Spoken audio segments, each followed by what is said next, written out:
Adaptations in desert animals. Severe scarcity of water has resulted into adaptations in the body of animals. Burrowing in deep earth, remaining dormant at daytime and active at night. Camel is one of the example of desert animals.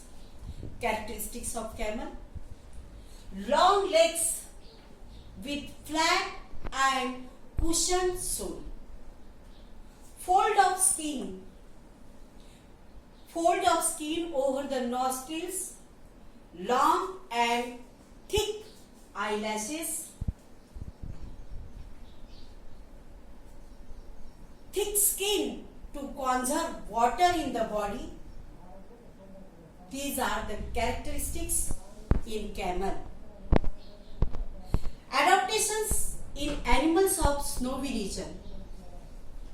बर्फाळ प्रदेशामध्ये आढळणारे animals कसे असतात? Adaptations in animals of snowy regions. Long thick layer on the skin, white or silver body color is found in snowy region animals. Adaptations in aerial animals, that is adaptations in birds. Spindle shaped body of bird that minimize the resistance of air while flying. Feathers covering on the body. Forelegs modified into wings. Air sacs are present in the body. Hollow bones making body light in weight and adapted for flying. Adaptations in insects. Lightweight and tapering body. 2 pairs of wings for flight. 6 sticks like walking legs.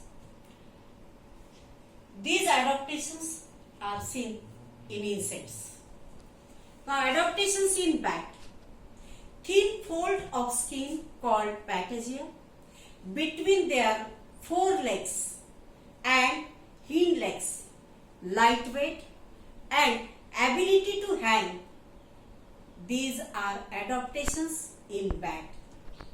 Now adaptations in reptiles.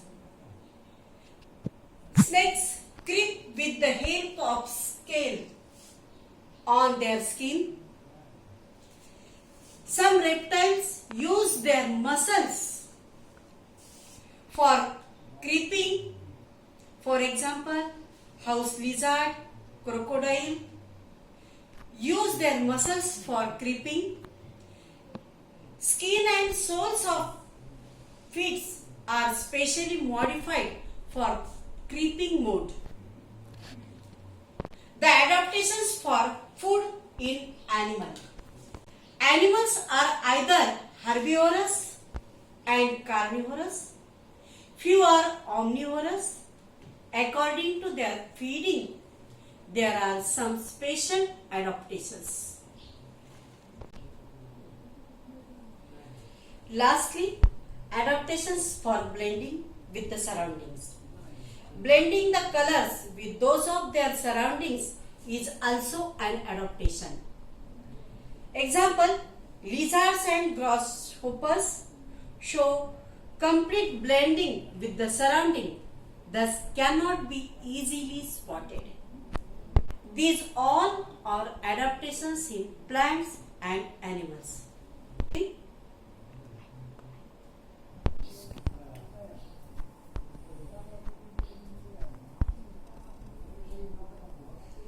Darwin's theory of evolution. Charles Darwin was a well-known evolutionary biologist. After observation of many plants and animal species, he suggested the theory of natural selection. Those organisms which are best adapted to a changing environment are likely to survive. This is called the theory of survival of the fittest. An organism is born with a new beneficial characteristics and able to survive, this change is preserved in the next generation. This is called Darwin's second principle. Students, the last point from this lesson, the living world, adaptation and classification, come to the point that of classification of living organism. It is necessary to classify the living things because it is difficult to study and remember all the diverse organisms in the world. Classification starts with kingdom Animalia or kingdom Plantae. Then, depending upon basic similarities and differences, their further groups and subgroups are formed. This is known as hierarchies of classification. Kingdom, phylum, division, class, order, family, genus and species are the sequence of classification. Now come to the point. Binomial nomenclatures is used to identify each organism. Every living organism given uniform name throughout the world. This is called scientific names. It consists two parts. First is genus and second is species. For example, some examples are given here. Hibiscus, China rose, that is commonly we call them as.